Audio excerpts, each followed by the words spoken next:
तो आपके पीछे पीछे पागल हो जाता है। तो बताइए, क्या इस जगत का पालन करने वाले पालनहार भगवान जी के सामने अगर हम स्तुति गाएं तो क्या वो हमारे पीछे नहीं लगेंगे? कहते नहीं है, भगत के वश में है भगवान, भगत के वश में है भगवान। भगत के वश में है भगवान।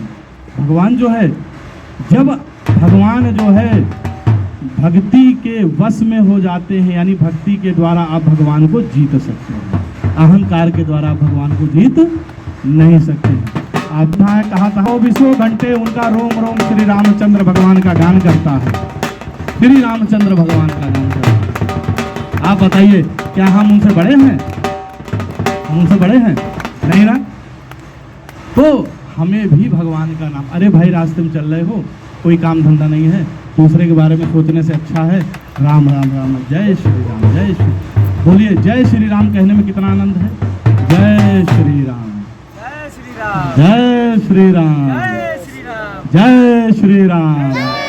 बड़ा ही आनंद, अंदर से खुशी। बेशक आप चाहे मजाक के तौर पे भी करें तब भी हंसी आ जाती है, और अगर सच्चे भाव से कर दें तो अंदर एक खुशी की लहर दौड़ पड़ती है। दूसरी और अच्छी बात है कि हनुमान जी भी प्रकट हो जाते हैं। अरे भाई, आप हनुमान जी के मंदिर में जाके हनुमान जी का नाम मत लीजिए, लेकिन एक बार कह दीजिए, जय श्री राम। प्रभु आप ही सब कुछ हो, आपके ही आशीर्वाद से सब कार्य हो रहा, मेरा आपकी कृपा से सब काम हो रहा है, मेरा आपकी कृपा से सब काम हो रहा है। कहते हैं कि कन्हैया, क्या बोलते हैं इसमें? कहते हैं सब कन्हैया। दुनिया क्या कहती है?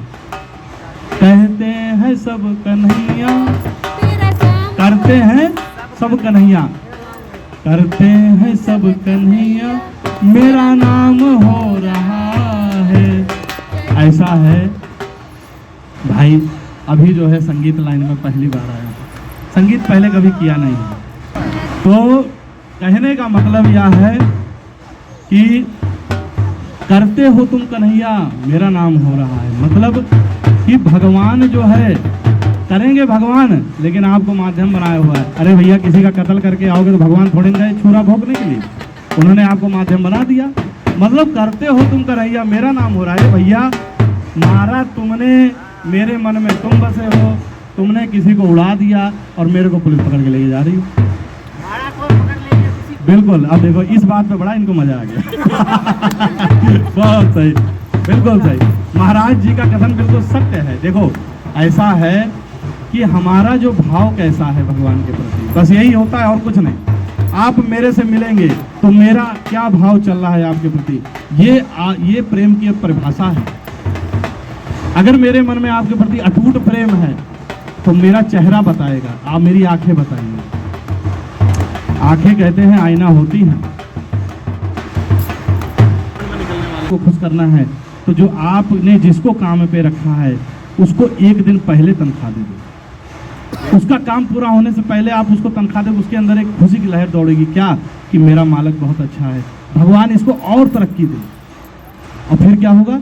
तो मालिक क्या करेगा? मालिक तरक्की करेगा। आप देखिए, जितनी भी ऑर्गेनाइजेशन है, अगर वहाँ का मालिक जो है समय से वर्कर को तनख्वाह देता है तो वह जरूर तरक्की करता है।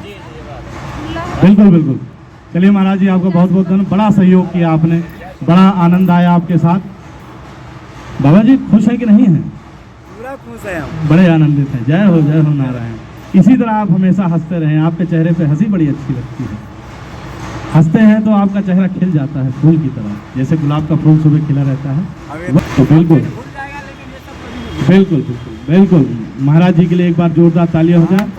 देखिए, हमें हमेशा जो है सामने वाले की कमियां ही नहीं देखनी चाहिए, उसके कुछ गुण भी देखने चाहिए, उसके गुण को भी देखना चाहिए। क्योंकि गुण को देखने से क्या होता है, हमारे अंदर क्रोध खत्म हो जाता है, और अवगुण देखने से क्रोध उत्पन्न हो जाता है।